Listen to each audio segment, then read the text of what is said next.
ದೇವರು ಎಂತೆಂಥವ್ರಿಗೆ ಎಂತೆಂಥ ಕಲೆ ಕೊಟ್ಟಿರ್ತಾನೆ ಅನ್ನೋದು ಒಂದು ಭಾಳ ಭಾರಿ ಸ್ಟೋರಿ ತೊಗೊಂಬಂದ ನೋಡ್ರಿ.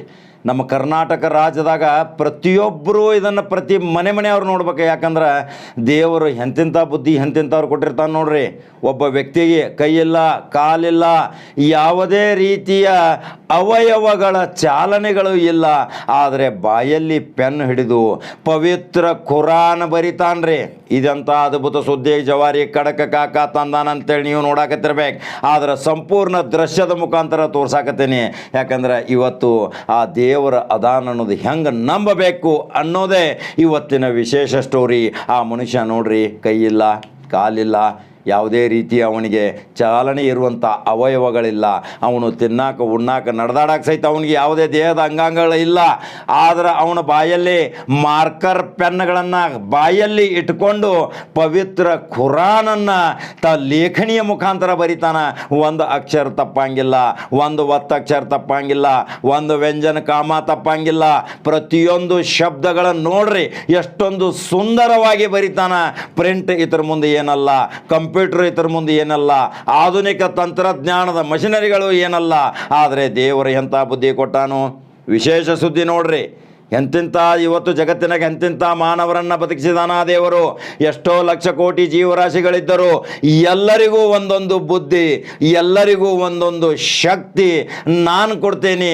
ನನ್ನ ದಾರಿಯಲ್ಲಿ ನೀವು ದುರ್ಮಾರ್ಗ ಬಿಟ್ಟು ಸನ್ಮಾರ್ಗದಿಂದ ನಡೆಯಿರಿ ಅಂತ ಇವತ್ತಿನ ವಿಶೇಷ ಸ್ಟೋರಿ ನೋಡ್ರಿ. ಆ ವ್ಯಕ್ತಿ ಎಷ್ಟೊಂದು ಸುಂದರವಾಗಿ ಬರ್ದಾನ.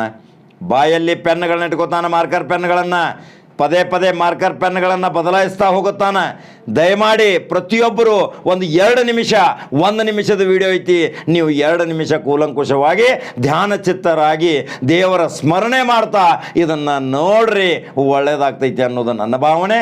ಯಾಕಂದ್ರೆ ದೇವರು ಇಂತಿಂಥ ವ್ಯಕ್ತಿಗಳಿಗೂ ಸಹಿತ ಇಂತಿಂಥ ಶಕ್ತಿ ಕೊಟ್ಟಾನ.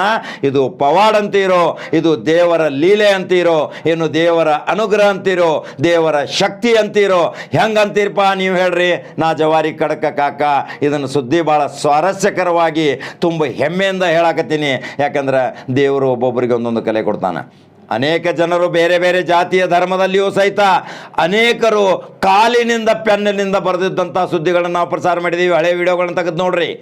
ಕಾಲಿನಿಂದ ಸಂಸ್ಕೃತಿ, ಭಗವದ್ಗೀತಾ ಸಾರ, ಇಂಗ್ಲೀಷು, ಕನ್ನಡದಲ್ಲಿ ಪ್ರತಿಯೊಂದು ವೇದ ಉಪನಿಷತ್ತುಗಳನ್ನು ಬರೆದಂಥ ಉದಾಹರಣೆಗಳಿವೆ. ಆದರೆ ಈ ವಿಡಿಯೋ ಮುಖಾಂತರ ಯಾಕೆ ತೋರ್ಸಾಕತ್ತೇನೆಂದ್ರೆ, ಇವು ಬಾಯಿಂದ ಪೆನ್ನ ಬದಲಾವಣೆ ಮಾಡ್ತಾ ಎಷ್ಟು ಚಂದ ಮತ್ತು ಎಷ್ಟು ಸುಂದರವಾಗಿ ಬೆಳೆಸಿ ಬರೆದಿದಾನಂದ್ರೆ ಇದನ್ನು ಪ್ರತಿಯೊಬ್ಬರು ನೋಡ್ಬೇಕಲ್ರಿ. ಇಂದಿನ ಯುವಕರಿಗೆ ಇದೊಂದು ಪ್ರೇರಣೆ, ಮಾರ್ಗಸೂಚಿ ಅಂತ ನಾ ಹೇಳಾಕತ್ತೀನಿ. ಪ್ರತಿಯೊಬ್ಬರು ಯುವಕರು ಯುವತಿಯರು ಇದನ್ನು ನೋಡ್ರಿ, ಹಿರಿಯರಿಗೆ ಮನೆಯಾಗ ತೋರಿಸ್ರಿ ಅನ್ನೋದೇ ಇವತ್ತಿನ ವಿಶೇಷ ಸ್ಟೋರಿ. ಆ ದೃಶ್ಯ ನೋಡ್ರಿ. ನಂಬರ್ 1 ಚಾನಲ್ ಫಾಲೋ ಮಾಡಿರಿ, ಲೈಕ್ ಮಾಡಿರಿ, ಶೇರ್ ಮಾಡಿರಿ. ಈ ವ್ಯಕ್ತಿ ಈ ರೀತಿ ಇಷ್ಟೊಂದು ಪವಿತ್ರ ಕುರಾನದ ಬಗ್ಗೆ ಬರದಾನಂದ ಮೇಲೆ ಅವಂಗೊಂದು ಕಮೆಂಟ್ ಬಾಕ್ಸ್ನಾಗ ಒಂದು ಸಲಾಮ್ ಹೇಳ್ತೀರಿ, ನಮಸ್ಕಾರ ಹೇಳ್ತೀರಿ, ಶೇರ್ ಮಾಡ್ತೀರಿ, ಲೈಕ್ ಮಾಡ್ತೀರಿ. ಮತ್ತೆ ಬೇರೆ ಸುದ್ದಿ ಹೋಗಿ ಬರ್ಲಿಪ್ಪ. ನಮಸ್ಕಾರ.